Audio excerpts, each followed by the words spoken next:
ಸಜ್ಜನ್ ಶೆಟ್ಟಿ ಪರಪ್ಪ ಅವ್ರು ಬರ್ತಾರ. ಶೇಷಪ್ಪ ಅವರು ಕುಲಿಮೆ ಇಟ್ಟಿರ್ತಾರ. ಶೇಷಮ್ಮ ಒಳಗೆ ಅಡಿಗೆ ಮಾಡ್ತಿರ್ತಾಳ. ಶೇಷಮ್ಮ, ಶೇಷಪ್ಪ ಏನು ನಡೆದದಪ್ಪ ಕೆಲಸ ಅಂತ ಬಂದರು ಅಜ್ಜವರು. ಏನಿಲ್ಲ ಅಜ್ಜ, ಮತ್ತು ಮಳೆ ಬಂದದ, ರೈತರ ಕೆಲಸ, ಕುಲಿಮೆ ಕೆಲಸ ನಡೆದವ. ಮತ್ತೇನು ಮಾಡ್ತಾಳಪ್ಪ ನಿಮ್ಮ ಧರ್ಮಪತ್ನಿ ಶೇಷಮ್ಮ ಅಡಿಗೆ ಮಾಡ್ಲಕತ್ತಾಳ. ಏನು ಕೆಲಸಿತ್ತೇನು ಅಜ್ಜ? ಕರೀರಿ ನಿನ್ನ ಹೆಂಡತಿಗೆ ಅನ್. ಶೇಷು ಬಾ ಇಲ್ಲಿ, ಅಜ್ಜ ಬಂದ ನೋಡು, ಪರಪ್ಪ ಅಜ್ಜ ಏನೋ ಕೇಳ್ಬೇಕಂತ ಅಂತ ಕರಿತಾನ. ಆಗ ಶೇಷಮ್ಮ ಒಳಗ್ಲಿಂದ ಹೊರಗೆ ಬರ್ತಾಳ. ಏನಜ್ಜ, ಏನು ಸುದ್ದಿ, ಯಾಕೆ ಬಂದ್ರಿ? ಏನಿಲ್ಲ, ಮತ್ತು ನೆನಪಿಗಿನಪ ಅದೆಲ್ಲ ಬರೀ ಒಳಗೆ ಅಡಿಗೆ ಮನೆಯ ಕೆಲಸದಾಗ ನೀ ಇರ್ತಿದಿ, ಕುಲಿಮಿ ಕೆಲಸದಾಗ ನಿನ್ನ ಗಂಡ ಇರ್ತಾನ. ಏನಾಯ್ತು ಅಜ್ಜ? ಏನೂ ಇಲ್ಲ, ಮತ್ತು ನಿಮ್ಮ ಮನೆ ದೇವರು ರಾಚೋಟಿ ವೀರಭದ್ರೇಶ್ವರನ ಜಾತ್ರೆ ಬಂತು, ಸ್ವಲ್ಪ ನೆನಪದ. ರಾಚೋಟಿ ವೀರಭದ್ರೇಶ್ವರನ ಜಾತ್ರೆ ಬಂತಲ್ಲ, ಸ್ವಲ್ಪ ನೆನಪದಿಲ್ಲ. ಹೌದಜ್ಜ. ಮತ್ತು ನಿಮ್ಮ ಮನೆಯೊಳಗೆ ಪ್ರತಿ ವರ್ಷ ರಾಚೋಟಿ ವೀರಭದ್ರಗ ತುಪ್ಪ ಮುಟ್ಟಿಸ್ಬೇಕು ನೀವು. ನಿಮ್ಮ ಮನೆತನದಿಂದ ತುಪ್ಪ ಮುಟ್ಟಬೇಕು ವರ್ಷ ಜಾತ್ರೆ ದಿವಸ. ಮತ್ತು ತುಪ್ಪ ಕೊಡ್ಲಾಕ ಶೇಷಪ್ಪ ನೀ ಬರ್ತೇ ಇಲ್ಲ. ಏನು ಬರ್ಬೇಕಜ್ಜ, ರೈತರ ಕೆಲಸ ಭಾಳ ಅದ, ಹೆಂಗೆ ಬರಬೇಕು? ಶೇಷಮ್ಮಗಂತರೂ ಹೋಗ್ಲಕ್ಕೆ ಬರಂಗಿಲ್ಲ, ನೋಡ್ಕೋತ ಹೋಗ್ಬೇಕಲ್ಲ. ಈಗ ನಂಗೇನು ಬಸ್ಸ, ಜೀಪ, ವಿಮಾನ, ಕಾರ? ಏನು ಮಾಡ್ಬೇಕಜ್ಜ? ಏನು ಮಾಡ್ಬೇಕಂದ್ರೆ ಹೆಂಗಪ್ಪ? ಪದ್ಧತಿ ಬಿಡ್ಲಾಕ್ ಬರಂಗಲ್ಲ, ಮನಿತನದ ಪದ್ಧತಿ, ಹಿರಿಯರು ಹಾಕಿರ್ತಕ್ಕಂಥ ಸಂಪ್ರದಾಯ ಬಿಡ್ಲಾಕ್ ಬರಂಗಿಲ್ಲ. ಏನಿಲ್ಲ ಅಜ್ಜ, ನಾವೊಂದು ವಿಚಾರ ಮಾಡೀನಿ ಅಂದ್ಲಕ್ಕೆ ಶೇಷಮ್ಮ. ಏನು ವಿಚಾರ ಮಾಡಿದಿ? ಮೌನೇಶ ಕಳಿಸ್ಬೇಕಂತ ಮಾಡೀನಿ. ತೆಲಿಗಿಲಿ ಕೆಟ್ಟದೇನೋ ಶೇಷವ್ವ ನಿನಗ? ಅಷ್ಟು ದೂರ 400-500 ಕಿಲೋಮೀಟರ್ ರಾಚೋಟಿ, ದಾರ್ಯಾಗ ಕಾಡು ಪ್ರಾಣಿಗಳೇನು, ಹುಳ ಉಪಟಿ ಏನು, ಕಳ್ಳರ ಭಯ ಏನು, ಸಣ್ಣ ಮಗನ್ನ ಅಷ್ಟು ದೂರ ತುಪ್ಪ ಕೊಟ್ಟು ಕಳಿಸೋದಂದ್ರೆ ಏನು? ಅವಾಗ ಶೇಷಮ್ಮ ಅಂದ್ಲಂತ, ಏನು ಚಿಂತೆ ಮಾಡಬೇಡಜ್ಜ, ಆಕೆಗೆ ಗೊತ್ತದಲ್ಲ ಸಾಕ್ಷಾತ್ ವೀರಭದ್ರನು ಸ್ವರೂಪವ, ಸಾಮಾನ್ಯನವ, ಆಕೆಗೆ ಗೊತ್ತದ ಅವ ಯಾರಂತ, ಯಾರಿಗೆ ಗೊತ್ತಿಲ್ಲ. ಮತ್ತು ನೀವೇನು ಚಿಂತೆ ನೋಡ್ರಿ, ಹಂಗೆಲ್ಲ ಹುಡುಗಾಟಿಗೆ ಮಾಡಬೇಡವ, ಹುಡುಗನ ಸಂಗಟ ಭಾಳ ಸುಮಲ್ಲಿ ಹಡ್ದಿದ್ದ ಮಗನ್ನ. ಅಜ್ಜ ನೀವೇನು ಚಿಂತೆ ಮಾಡಬೇಡ್ರಿ, ನೀವಲ್ಲಿ ಮೊದಲು ನೀವು ಹೋಗ್ತಿರಲ್ಲ ಹೆಂಗೂ ಹೋಗ್ರಿ, ಇನ್ನೊಂದು 4 ದಿವಸ ಬಿಟ್ಟು ಮನುಷ್ಯನ ಕಳಿಸ್ತೀನಿ. ಮತ್ತು ಅಲ್ಲಿ ಬಂದ ಮೇಲೆ ಸ್ವಲ್ಪ ಅವನಿಗೆ ಸ್ವಲ್ಪ ಹುಡುಗಾಟಿಗೆ ತುಂಟಾಟ ಭಾಳ ಮಾಡ್ತಾನವ, ದೂರ ಬರ ದಾರಿ ಸ್ವಲ್ಪ ಲಕ್ಷ್ಯ ಇರಲಿ ಮಗನ ಕಡೆ ಅಂತ ಸುಮ್ಮನೆ ಹೇಳಿಲ್ಲ. ಅದು ನೇಮ. ಅವನ ಲಕ್ಷ್ಯ ಎಲ್ಲರ ಮೇಲೆ ಇರಬೇಕು, ಅವನ ಲಕ್ಷ್ಯ ನಿಮ್ಮ ಮೇಲೆ ಇರಬೇಕು, ನಮ್ಮ ಲಕ್ಷ್ಯ ಅವನ ಮೇಲಲ್ಲ. ದೇವರ ಲಕ್ಷ್ಯ ನಮ್ಮ ಮೇಲಿರಬೇಕು, ಭಗವಂತನ ಲಕ್ಷ್ಯ ನಮ್ಮ ಮೇಲಿರಬೇಕು, ನಮ್ಮ ಲಕ್ಷ್ಯ ಅವನ ಮೇಲಲ್ಲ. ಸುಮ್ಮನೆ ಹೇಳಿಲ್ಲಂತ. ನೋಡವ್ವ ನಿನ್ನ ಧೈರ್ಯ, ನಾನಂತರ ಮುಂದೆ ಹೋಗ್ತೀನಿ, ಯಾಕಂದ್ರೆ ನಾ ಜಂಗಮ, 4 ಮನೆ ಇರ್ತಾವ, 4 ಮನೆ ಪೂಜೆ ಮಾಡ್ಕೊಂತ, ಲಿಂಗ ಪೂಜೆ ಮಾಡ್ಕೊಂತ ನಾ ರಾಚೋಟಿಗೆ ಮುಟ್ತೀನಿ ಅಂತ ತಿಳ್ಕೊಂಡು ಹಾದ. ಒಂದು ದಿವಸ 4-6 ದಿವಸ ಆದಮೇಲೆ ಮೌನೇಶಿಗೆ ಹೇಳಿಲ್ಲಂತ ಶೇಷಮ್ಮ, ಮೌನ ನಮ್ಮ ಮನೆ ದೇವರು ರಾಚೋಟಿ ವೀರಭದ್ರ ಗೊತ್ತವ್ವ, ನಮ್ಮ ಮನೆ ಗುರುಗಳು ಏಕದಂಡಿಗೆ ಗುರುನಾಥ ಸ್ವಾಮಿಗಳು ಗೊತ್ತವ್ವ, ಇವೆಲ್ಲ ಮಕ್ಳಿಗೆ ಕಲಿಸ್ಬೇಕ್ರಿ, ತಿಳಿತಿಲ್ರಿ? ನಿಮ್ಮ ಮನ್ಯಾಗ ಮಕ್ಳಿಗೆ ಹೇಳ್ರಿ, ನಮ್ಮ ಮನೆ ದೇವರು ರೇವಣ ಸಿದ್ಧ ಅಂತ ಹೇಳ್ರಿ. ನಿಮ್ಮ ಮನೆ ದೇವರು ಯಾವ್ದು ಹೇಳ್ರಿ?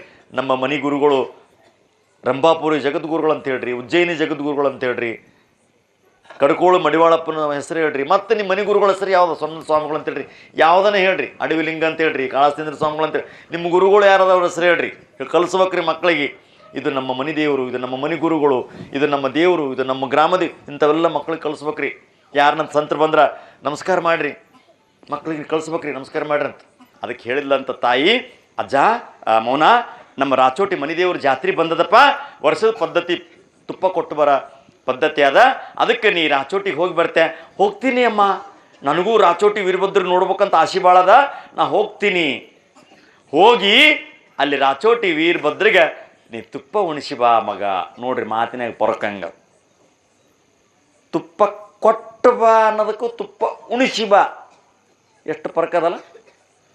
ಆಕಿನ ಬಾಯಾಗ ಹಂಗೆ ಬಂದುಬಿಡ್ತ್ರಿ, ಅವನ ಬಾಯಾಗ. ಹೋಗಿ ರಾಚೋಟಿಗೆ ಹೋಗಿ ವೀರಭದ್ರಿಗೆ ತುಪ್ಪ ಉಣಿಸಿ ಬಾ. ಆಯ್ತವ ನಾ ಉಣಿಸಿ ಬರ್ತೀನಿ ಅಂದ. ನಾ ಉಣಿಸಿ ಬರ್ತೀನಿ.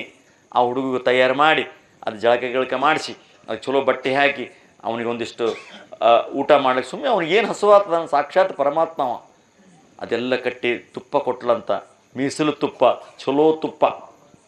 ಆ ತುಪ್ಪ ತೊಗೊಂಡು ಹೋಗಿ ಬಾ ಅಂತ ತಗೊಂಡು ಆರತಿ ಮಾಡಿ ಮಗನ ಎಲ್ಲಿಗೇನು ಹೋಗ್ಬೇಕಾರೆ ಆರತಿ ಗೀರ್ತಿ ಮಾಡಿ ಕುಂಕುಮ ಹಚ್ಚಿ ದೇವ್ರ ಮುಂದೆ ದೀಪ ಹಚ್ಚಿ ಕಳಿಸ್ಬೇಕ್ರಿ. ಎಲ್ಲಿಗೇನು ಹೋಗ್ಬೇಕಾದ್ರೆ ಅದು ಪದ್ಧತಿ ಎಲ್ಲರ ಮನೆಗೆ ಅದು. ಮೌನೇಶ್ವರ ತಂದೆ ತಾಯಿಗೆ ನಮಸ್ಕಾರ ಮಾಡಿ ಹೋಗ್ತಾನ. ರಾಚೋಟಿ ಸಮೀಪ ಬರ್ತದ. ಅವ ಏನು ನಡ್ಕೋತಿ ಇವ್ರಂಗೆ ಅಜ್ಜನಂಗೆ ಹೋಗ್ಯಾನಂತ ತಿಳ್ಕೊಂಡ್ರೇನು. ರಾಚೋಟಿ ವೀರಭದ್ರ ಅಂತ ಗ್ವಾನಲ್ದಾಗ ನಿಂತ್ರೆ ಸಾಕು, ಒಂದು ಕ್ಷಣದಾಗ ರಾಚೋಟಿಯಾಗಿದ್ದನಂತ ಮೌನೇಶ್ವರ. ಸಾಕ್ಷಾತ್ ಪರಮಾತ್ಮ. ಹೋಗಿ ಅಲ್ಲಿ ಹೊರಗೆ ನಿಂತಾನ, ಕೈಯಾಗ ತುಪ್ಪದ ಗಿಂಡಿ ಹೊರಗೆ ರಾಚೋಟಿ ವೀರಭದ್ರೇಶ್ವರನ ಗುಡಿ ಮುಂದೆ ನಿಂತಾನ. ಅಲ್ಲಿ ಹೊರಗೆ ಶಾಂತಾಚಾರಿ ಮತ್ತು ಮಲ್ಲಾಚಾರಿ ಅಂತ ಅಲ್ಲಿ ಗುಡಿಯಾಗ ಕೆಲಸ ಮಾಡೋರು ಆಚಾರಿಗಳು ಅರ್ಚಕರಿದ್ರಂತ. ಏಯ್ ಹುಡುಗ ನೀ ಯಾರು ಎಂದ್ರು? ಯಾರು ನೀನು? ನಾನು ಗ್ವಾನಲ್ದವ, ಕರ್ನಾಟಕ ರಾಜ್ಯ ಸುರ್ಪುರ್ ತಾಲೂಕು ಗ್ವಾನಲ್ದವ. ಇಲ್ಲಿಗೆ ಯಾಕೆ ಬಂದು? ನಮ್ಮವು ಕಳಿಸ್ಯಾಳ ಬಂದೀನಿ. ಎದಕ್ಕೆ ಕಳಿಸ್ಯಾಳ? ತುಪ್ಪ ಉಣಿಸಿ ಬರ್ಲಕ್ಕ. ಯಾರಿಗೆ? ವೀರಭದ್ರಿಗೆ. ಎಷ್ಟು ಪ್ರಶ್ನೆ ಕೇಳಿದ ಉತ್ತರ ಕೊಟ್ಟ. ಜಳಕ ಆಗ್ಯದೇನು ಅಂತಂದು. ಇನ್ನೂ ಆಗಿಲ್ಲ. ಒಳಗೆ ಲಿಂಗ ಅದೇನು? ಇಲ್ಲ. ಲಿಂಗ ಇಲ್ಲಂದ್ರೆ ಒಳಗೆ ಬಿಡಂಗಿಲ್ಲ. ನೋಡ್ರಿ ಎಷ್ಟು ಚಂದದು. ನಿನ್ನ ಮೈಯೊಳಗೆ ಲಿಂಗ ಇಲ್ಲಂದ್ರೆ ಒಳಗೆ ಪ್ರವೇಶ ಇಲ್ಲ. ಅವಾಗಂದ, ನಾನು ವಿಶ್ವಕರ್ಮ ಧರ್ಮದವಪ್ಪ, ನನ್ನ ಮೈಯಾಗ ಲಿಂಗ ಇರಂಗಿಲ್ಲ, ನಾನು ಜನಿವಾರ ಹಾಕೊಳ್ಳವ, ನನ್ನ ಮೈಯಾಗ ಜನಿವಾರ ಅವ. ಇಲ್ಲ ನಂಬಲ್ಲಿ ಎಲ್ಲರೂ ಲಿಂಗ ಹಾಕ್ಕೊಂಡೇ ಬರಬೇಕು. ಅವಾಗ ಹಂಗೆಲ್ಲ ಮಾಡಬೇಡ್ರಿ ಅಂತ ಎಷ್ಟು ಹೇಳಿದ್ರೆ ಕೇಳಿಲ್ಲ. ಮೌನೇಶ್ವರ ಹೇಳಿದ್ನಂತ ಶಾಂತಾಚಾರಿಗೆ, ನಿಮ್ಮ ಮೈಯಾಗ ಲಿಂಗ ಅದೇನು? ನಿಮ್ಮ ಮೈಯೊಳಗೆ ಲಿಂಗ ಅದೇನು ಅಂತ ಕೇಳಿದಂತ. ಮನೆಗೆ ಜಳಕ ಮಾಡಿ ಪೂಜೆ ಮಾಡಿಕೊಂಡು ಭಸ್ಮ ಹಚ್ಕೊಂಡು ವಿಭೂತಿ ಹಚ್ಕೊಂಡು ಕುಂಕುಮ ಹಚ್ಕೊಂಡು ಲಿಂಗ ಪೂಜೆ ಮಾಡಿಕೊಂಡು ಇಲ್ಲಿ ನೋಡಿ ಲಿಂಗ ಅಂತ ಹಿಂಗೆ ತೆಗಿತಾರಂತ. ಲಿಂಗನೇ ಮಾಯಾಗಿದ್ದು. ಶಾಂತಾಚಾರಿ ನಿನ್ನ ಲಿಂಗ ನಂದು ಹೌದಿಲ್ಲ, ನಿಂದು ನಂದು ಅಲ್ಲಿ ಇನ್ನೇಗೆ ಪೂಜೆ ಮಾಡ್ಕೊಂಬಂದ್ವಿ. ಅವಾಗ ಮೌನೇಶ್ ಹೇಳಿದ್ನಂತ, ಅಲ್ಲಪ್ಪ ನಿಮ್ಮ ಮೈಯೊಳಗೆ ಲಿಂಗ ಇಲ್ಲ, ನಿಮ್ಮ ಮೈಯೊಳಗೆ ಲಿಂಗ ಇರಲಾರ್ದೆ ನನಗೆ ಲಿಂಗ ಕಟ್ಕೊಂಡಿದ್ದೇನೆ ಅಂತ ಕೇಳ್ತೀರಿ ನೀವು. ಅವಾಗ ಅವ್ನು ಹೇಳಿದ್ನಂತ ಒಬ್ಬತ್ತ, ಈಗ ಪೂಜೆ ಮಾಡಿ ಬರ್ಲಾಕತ್ತೀವಿ, ದಾರ್ಯಾಗ ಗದ್ದಲ್ದಾಗ ಬಿದ್ದಿರ್ಬೇಕಂದಂತ. ದಾರ್ಯಾಗ ಬಿದ್ದಿರ್ಬೇಕನ್ನಂತ ಮೌನೇಶ ಹೇಳಿದ್ನಂತ, ಹುಚ್ಚ ಲಿಂಗ ಬಿತ್ತಂತೀರೆ. ಎಷ್ಟು ಚಂದ ಹೇಳ್ತಾನೆ ರೀ ಮೌನೇಶ. ಹುಚ್ಚ ಲಿಂಗ ಬಿದ್ದದಂತೀರೆ. ಬಿತ್ತು ಎಂದರೆ ಲಿಂಗವು ಬೀಳಬಲ್ಲದೆ. ಎಷ್ಟು ಚಂದ ಹೇಳ್ತಾನೆ. ಲಿಂಗದ ಮಹಿಮೆ ನಿಮಗೇನು ಗೊತ್ತು? ಬರೀ ಮೈಮ್ಯಾಲೆ ಲಿಂಗ ಇಟ್ಟುಕೊಂಡು ತಿರುಗಾಡದ್ರಲ್ಲ, ಲಿಂಗದ ಮಹಿಮೆ ಗೊತ್ತಿರಬೇಕು. ಬಿತ್ತು ಲಿಂಗ ಅಂತೀರಿ, ನಿಮ್ಮ ಬಾಯಿಗೆ ಲಿಂಗ ಬೀಳುತ್ತದೇನೋ? ಬಿತ್ತು ಎಂದರೆ ಲಿಂಗ ಬೀಳಬಲ್ಲದೆ, ಲಿಂಗವು ಬಿದ್ದರೆ ಈ ಭೂಮಿ ತಾಳಬಲ್ಲದೆ. ಅಕಸ್ಮಾತ್ ಲಿಂಗ ಬಿದ್ರ ಈ ಭೂಮಿ ಮೇಲೆ ನಾವು ಇರ್ತೀವೇನು? ಈ ಭೂಮಿ ತಾಳ್ತದೇನೋ? ಲಿಂಗ ಎಂದನ ಬೀಳುತ್ತದೇನೋ? ಲಿಂಗ ಅಂದ್ರೇನು? ಕೊಳ್ಳ ಕಟ್ಕೊಂಡದ್ದಷ್ಟೇ ಲಿಂಗ ಅಲ್ಲ. ಯಾವುದು ಲಿಂಗ ಅಂತ ಹೇಳ್ತಾನ ಮೌನಿ. ಎಷ್ಟು ಚಂದ ಹೇಳ್ತಾನ. ಎತ್ತು ಎಮ್ಮೆಯ ಲಿಂಗ. ಈಗ ದಾರಿಗೇನು ಬೆಟ್ಟೆ ಅದವಲ್ಲ, ಎತ್ತುಗಳು ಎಮ್ಮೆಗಳು ಅವೆಲ್ಲ ಲಿಂಗ ಅಂತ. ಎತ್ತು ಎಮ್ಮೆಯ ಲಿಂಗ, ಬಿತ್ತುವ ಬೀಜಲಿಂಗ. ಬಿತ್ತುವ ಬೀಜಲಿಂಗ, ಸೂರ್ಯಲಿಂಗ, ಚಂದ್ರಲಿಂಗ, ಆಕಾಶಲಿಂಗ, ಕೂಡುವ ಭೂಮಿಲಿಂಗ, ನೋಡುವ ಕಣ್ಣು ಲಿಂಗ, ಕೇಳುವ ಕಿವಿಲಿಂಗ, ದುಡಿಯುವ ಕೈಲಿಂಗ, ನೆನೆಸುವ ಹೃದಯಲಿಂಗ. ಕಣ್ಣಿಗೇನು ಕಾಣ್ತದ ಅದೆಲ್ಲ ಲಿಂಗ. ಲಿಂಗ ಮಧ್ಯೆ ಜಗತ್ತು ಸರ್ವಂ. ಲಿಂಗ ಎಂದನ ಬೀಳ್ತದೇನೋ. ಅವಾಗ ಗಾಬರಿ ಆದ್ರಂತ ಅವರಿಬ್ಬರು. ಅವಾಗ ಹೊಡ್ಕೊತ ಸಜ್ಜನ್ ಶೆಟ್ಟಿ, ಮೌನೇಶ ಯಾವಾಗ ಬಂದೆಪ್ಪ? ಅಜ್ಜ ಬಂದು ಬಾಳತಾಯ್ತು ಅಜ್ಜ, ಇವ್ರು ನೋಡಜ್ಜ, ನನಗೆ ಗುಡಿಯಾಗ ಬಿಡೋಲ್ರು ನೋಡಜ್ಜ, ಲಿಂಗ ಹಾಕೊಂಬರ್ಬೇಕು ಅನ್ಲಕತ್ತಾರ ನೋಡಜ್ಜ ಅಂತ ಕಂಪ್ಲೇಂಟ್ ಹೇಳಿದ್ನಂತ. ಅವಾಗ ಶಾಂತಾಚಾರಿ ಮಲ್ಲಾಚಾರಿ, ಅವನ ಸಂಗಟ ಯಾಕೆ ಹುಡುಗಾಟಿಗೆ ಮಾಡ್ತೀರಪ್ಪ, ಅವನ ಸಾಮಾನ್ಯ ಮನುಷ್ಯ ಅಲ್ಲ ನೋಡ್ರಿ, ಮತ್ತು ನಿಮ್ಮ ಲಿಂಗನೇ. ಹೋಗಿ ಕೈ ಜೋಡಿಸ್ತೀವಿ, ತಪ್ಪು ದೊಡ್ಡ ಮಹಾತ್ಮಾವ. ಇನ್ನು ಯಾರನ್ನಿರಪ್ಪ, ಕರ್ನಾಟಕದನಿರು ಮಹಾರಾಷ್ಟ್ರನಿರು ಯಾವರಿರಪ್ಪ, ನಮ್ಮ ಲಿಂಗ ಹೋಗ್ಯದ, ನಮ್ಮ ಲಿಂಗ ಏನಾಗ್ಯದ ಹೇಳಂತ. ಅವಾಗ ಮೌನೇಶ್ ಹೇಳಿದಂತ, ನಿಮ್ಮ ಲಿಂಗ ಪೂಜೆ ಮಾಡ್ಕೊಂಡು ಬಂದಿರಿ, ಅದೆಲ್ಲಿ ಹೋಗಿಲ್ಲ. ನಿಮ್ಮ ಲಿಂಗಗಳು ಸಜ್ಜನ್ ಶೆಟ್ಟಿ ಪರಪ್ಪನ ಜೋಳಿಗೆ ಅವನು. ಅದು ಗಾಬರಿ ಆಯ್ತು. ಸಜ್ಜನ್ ಶೆಟ್ಟಿ ಪರಪ್ಪ ಅವಾಗೇ ಬಂದು, ಯಾಕಪ್ಪ ನಮ್ಮಲ್ಲಿ ಯಾಕನ್ನೋ ನಾ ಅವ್ನ ಜೋಳಿಗೆ ಯಾವ ನೋಡ್ರಿ ಅನ್ನಂತ. ಅದು ಸಜ್ಜನ ಶೆಟ್ಟಿ ಪರಪ್ಪನ ಜೋಳಿಗೆ ನೋಡ್ತಂತ. ಅವು ಏನು ಅವ್ರ ಹೆಂಡತಿ ಮೇನಕ ಬಾಯಿ ರೊಟ್ಟಿ ಕಟ್ಟಿದ್ದಲ್ಲ, ಅವು ಓಸು ರೊಟ್ಟಿಯೆಲ್ಲ ಲಿಂಗ ಆಗಿದ್ವು ಅಂತ. ಜೋಳಿಗೆನ ರೊಟ್ಟಿಯೆಲ್ಲ ಲಿಂಗ ಆಗಿದ್ವು ಅಂತ. ಆ ಲಿಂಗದಾಗ ಇವನು 2 ಲಿಂಗ ಅದ್ರಾಗಿದ್ವು ಅಂತ. ಆಯ್ತಾ, ಅವನ ಜೋಳಿಗೆ ಲಿಂಗ ನೋಡ್ತಾನೆ, ತೆಗೆದು ನೋಡಿದ್ರ ಜೋಳಿಗೆ ತುಂಬ ಸಾವಿರಾರು ಲಿಂಗಗಳಿದ್ದು ಅಂತ. ನೋಡಿರಿ ಹೆಂಗದ ನಮ್ಮ ಮೌನೇಶನ್ ಪವಾಡ. ಅದಕ್ಕೆ ಹುಡುಗಾಟಿಕೆ ಮಾಡಿಬಿಡ್ರಿ. ಆಯ್ತಪ್ಪ, ನಿಮ್ಮ ಲಿಂಗ ಜೋಳಿಗೆ ತೋರನ್ನಂತ ಓಸು ಹುಡುಕಾಡಿದ್ರಂತ. ಎಲ್ಲ ಒಂದೇ ನಮನಿ. ಅದಕ್ಕೆ ಹಸುವಾಗ್ಯದ್ರಿ. ಅದಕ್ಕೆ 9:10 ತಗ ಪೂರ್ಣ ಹೇಳಿದ ಹಸುವಾಗ. ನಮಗೆ ಹಸುವಾಗಕ್ಕೆ ನಿಮ್ಗೆ ಆಗಲ್ಲ, ಅವ್ರಿಗೆ ಆಗಲ್ಲ. ಅದಕ್ಕೆ ಅವ್ರವು ಕರಿಲಕತ್ತದ ಬಾ ಅಂತ. ಅವಾಗ ಕೈ ಹಾಕಿ ನೋಡಿದ್ರಂತ, ಎಲ್ಲ ಲಿಂಗಗಳು ಒಂದೇ ಇದ್ದುವಂತ, ಲಿಂಗಗಳು ಗೊತ್ತೇ ಆಗಲಿಲ್ಲಂತ. ಅವಾಗ ಸಜ್ಜನ ಶೆಟ್ಟಿ ಪರಪ್ಪ ಹೇಳಿದ್ರಂತ, ನೋಡಪ್ಪ ಅವ್ರ ಲಿಂಗ ಗೊತ್ತಾಗಲ್ಲ, ನೀನೇ ಅವರವರ ಲಿಂಗ ಎತ್ತಿಕೊಡ ಅಂತ ಹೇಳಿದಾಗ ಮೌನೇಶ್ವರ ಕಣ್ಣು ಮುಚ್ಚಿ ಆ ಜೋಳಿಗಳಿಗೆ ಕೈ ಹಾಕಿ ಲಿಂಗಗಳನ್ನು ಎತ್ತಿ ಅವರವರ ಲಿಂಗಗಳನ್ನು ಅವರವರಿಗೆ ಕೈಯಾಗಿ ಕೊಟ್ಟನಂತ. ಅವರ ಕಣ್ಣಿಗೆ ಹೊತ್ಕೊಂಡು ಧರಿಸಿದ್ರಂತ. ಭಾಳ ದೊಡ್ಡ ಮಹಾತ್ಮೆ ಇದೆಯಪ್ಪ, ಒಳಗೆ ಹೋಗಿ ನೀನು ವೀರಭದ್ರೇಶ್ವರನ ಬಳಿ ಹೋಗಂತ. ಅಜ್ಜ ನೀನು ಬಾ ಅನ್ನಂತ. ಅಲ್ಲಿ ಹೋಗಿ ಒಂದು ಸ್ನಾನ ಮಾಡಿ ವೀರಭದ್ರೇಶ್ವರನ ಬಳಿ ನಿಂತಂತ ಬಂದು, ಓಂ ತ್ರ್ಯಂಬಕಂ ಯಜಾಮಗೆ ಸುಗಂಧಿಂ ಪುಷ್ಟಿವರ್ಧನಂ ಊರ್ವಾರುಕ ಮಿವಂದನಾತ್ ಮೃತ್ಯೋರ್ಮಕ್ಷಿಮಾಮೃತಾತ್ ಮಂತ್ರ ಹೇಳಕತ್ತಿದ್ದ. ಮುಂದೆ ತುಪ್ಪದ ಗಿಂಡಿ ಇಟ್ಟ. ಅವ ಬಂದ. ಯಾವೂರು ಅಂತ ಕೇಳಿದ. ಒಳಗೆ ಪೂಜೆ ಮಾಡೋ ಪೂಜಾರಿ ಬಂದ. ಯಾವೂರು? ಗೋನಾಲ. ಭಾಳ ಚಲೋ ಆಯ್ತು. ಏನದ ಕಿಟ್ಲ್ಯಾಗ? ತುಪ್ಪ ಅದ. ತುಪ್ಪ ಅದ? ಭಾಳ ಚಲೋ ಆಯ್ತಾ? ಆ ದೇವ್ರ ಮುಂದೆ ಹೋಗಿ ತುಪ್ಪ ಹಿಂಗೆ ಇಟ್ಟನಂತ. ತುಪ್ಪದ ಗಿಂಡಿ ಅಂತ ಇಟ್ಕೋರಿ. ಹಿಂಗೆ ದೇವ್ರ ಮುಂದೆ ಇಟ್ಟ. ಓಂ ಭೂರ್ಭುವ ಸ್ವಃ ತತ್ಸವಿತು ಮಾಡ್ತೀವಲ್ಲ ಮನೆ. ಹಿಂಗೆ ಮಾಡ, ಹಿಂಗೆ ಮಾಡಿ. ನಮ್ದೀಟ ಹಿಂಗೆ ಮಾಡೋದು ಉಣ್ತಾನ ನಮ್ಮ ದೇವ್ರ. ಹಿಂಗೆ ಮಾಡಿದ್ರೆ ಉಣ್ತಾನ. ಉಣ್ಲಕ್ಕೆ ಶುರು ಮಾಡ್ಬೇಕು, ಅವಾಗ ಗೊತ್ತಾಗ್ತದೆ ನಿಮಗೆ. ಓಂ ಭೂರ್ಭುವ ಸ್ವಃ ತತ್ಸವಿತು. ಹಾಂ ನಡಿ, ತುಪ್ಪ ದೇವ್ರಿಗೆ ಕೊಟ್ಟಿನಿ ನಡಿ ಅನ್ನಂತ. ಮೌನೇಶ್ ಅಂದ, ಯಾವಾಗ ಕೊಟ್ಟಿದೆ ಅಂತ ಕೇಳ. ಯಾವಾಗ ಕೊಟ್ಟಿದ್ದೆ? ಹಿಂಗೆ ಮಾಡಿದ್ರೆ ನಮ್ಗೆ ಡೈರೆಕ್ಟ್ ತೋರಿಸ್ಬೇಕು ಅವ್ನು ತಿನ್ನೋದು. ಅವ್ನು ಡೈರೆಕ್ಟ್ ವೀರಭದ್ರ ದೇವ್ರು ಉಣೋದು ನೋಡ್ಬೇಕು. ನಾನು ನಮ್ಮವ್ವ ಹೇಳ ತುಪ್ಪ ಕೊಟ್ಟಬಾ ಅಂತ ಹೇಳಿಲ್ಲ, ತುಪ್ಪ ಉಣಿಸಬಾಳ ಅಂತ ಹೇಳಿಲ್ಲ, ಉಣಿಸು. ಏಯ್ ಕಲ್ಲು ದೇವ್ರು ಎಲ್ಲನ ತುಪ್ಪ ಉಣ್ತದನ್? ಹಾಂ, ಹುಚ್ಚ. ಕಲ್ಲು ದೇವರು ಕಲ್ಲಲ್ಲ, ಮುಳ್ಳು ದೇವರು ಮುಳ್ಳಲ್ಲ, ಕಟ್ಟಿಗೆ ದೇವರು ಕಟ್ಟಿಗೆಯಲ್ಲ. ಕಲ್ಲು ದೇವರು ಎಂದನ ತುಪ್ಪ ಉಣ್ತದಂತೀನಿ ಅನ್ಬೇಕಾದ್ರೆ ಕಲ್ಲು ದೇವ್ರಿಗೆ ಯಾಕೆ ಪೂಜೆ ಮಾಡ್ಲಕತ್ತಿದೋ? ಕಲ್ಲ ಹೇಳ್ತಾನ ಮೌನೇಶ್. ಕಲ್ಲು ದೇವರು ಕಲ್ಲ ಅಂತಂತಿದಿ, ಅದು ಎಂದನ ಉಣ್ತದಂತ ಕೇಳ್ತಿದಿ, ಮತ್ತು ಅದಕ್ಕೆ ಯಾಕೆ ಪೂಜೆ ಮಾಡಕತ್ತಿದಿ? ಕಲ್ಲ, ನೀ ಕಲ್ಲು. ಇವೆಲ್ಲ ನೀ ಕರ್ನಾಟಕದಿಂದ ಬಂದ ನಮ್ಮ ಆಂಧ್ರದಾಗಿಂತವೆಲ್ಲ ನಡೆಯಂಗಿಲ್ಲ ನಮ್ಮ.